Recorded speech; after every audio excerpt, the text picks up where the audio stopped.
Hi, I'm Chris McKinney, Plumbing Manager at Reliable Heating and Air, here with a couple of quick tips to shut down your leaking water heater in case of an emergency. Step 1, we're going to want to identify what type of unit we have, whether gas or electric. To do this, we can do this by seeing if the unit has a vent and or a gas control valve. If it has these items, you know that this is a gas water heater. To shut the gas down, we can do this in two places. We can do it at the unit, at the gas control valve by simply turning the position to off, or we can do it by following the gas line and just shutting off the gas safety valve here at the side of the unit. If you have an electric water heater, no venting, no gas control valve, we'll go to the breaker panel and show you how to shut that breaker off. Now that we've determined that we have an electric water heater, we're going to go to our breaker panel and shut the power off to the unit.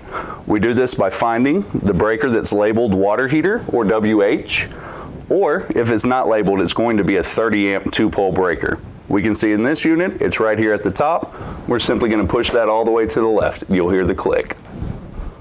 Next, we're going to move on to step 2, shutting down the water. So we can do this at the unit on the cold side. You'll just simply follow the piping going from the right-hand side of the unit up until you see your shutoff valve. If you have a ball valve, it'll be a quarter turn. When the handle is going in the opposite direction of the piping, it is off. On older units, you may find that you still have an old style gate valve. You'll turn this clockwise, 7-8 turns, you'll feel it start to get snug, and then you'll give it one more little bump, okay? If you struggle to turn it off at the unit, you can also go find your main shut off. In homes with a basement, you'll typically see something like this coming through the wall. Same rules apply for the shutoff valve. It'll be located directly under your PRV. Homes on a slab where the water heater is located in the garage or a closet, most of the time this will be in the same area. Homes on a crawl space, this could be located in the crawl space, in which case you'll want to go to your meter and shut it off there if you have a meter key, or you can do it with an adjustable set of pliers or a crescent wrench. Hello folks, I'm Don Barnette, the other plumbing manager at Reliable Heating and Air, here to show you step 3 on how to drain your water heater. After you have your water turned off at the valve, you'll want to run a water hose to the exterior of the house in a safe location. The water will come out, will be hot, so be careful.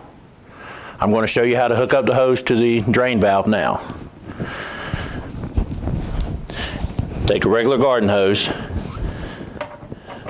put it on the valve, and it turns on to the right. Remember, righty-tighty, lefty-loosey. Once you have it secured, this valve on this water heater takes a flathead screwdriver to turn it on. Put the screwdriver in and turn it a quarter turn, and now it's draining. Now that you have your hose hooked up and it started draining, you want to go to the highest point in your house and open up a few hot sides on the faucets. This will allow the water heater to get air behind and drain faster. Now that we've got our heater all drained out, hopefully this has resolved the issue for you temporarily until you can get some professional help. Thank you for watching, and thank you for being a customer.